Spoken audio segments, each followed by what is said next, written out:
শ্রীলঙ্কার বিপক্ষে ঘরের মাঠে সদ্য শেষ হওয়া দ্বিপাক্ষিক সিরিজে ছন্নছাড়া পারফরম্যান্স লিটন কুমার দাসের।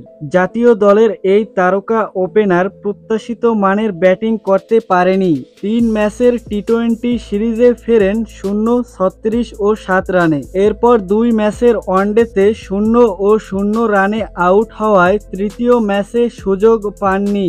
সবশেষ ২ ম্যাচের টেস্ট সিরিজে ৪ ইনিংসে লিটন আউট হন 25-0, ৪ ও ৩৮ রানে। শ্রীলঙ্কার বিপক্ষে টি-20, ওয়ানডে ও টেস্টে মিলে ১০ ইনিংসে ব্যাট করে লিটন, করেন মাত্র ১১৫ রান। টেস্টে ৪ ইনিংসে মাত্র ৬৭ রান করায় টেস্ট র্যাঙ্কিংয়ে ভালোভাবেই প্রভাব পড়েছে।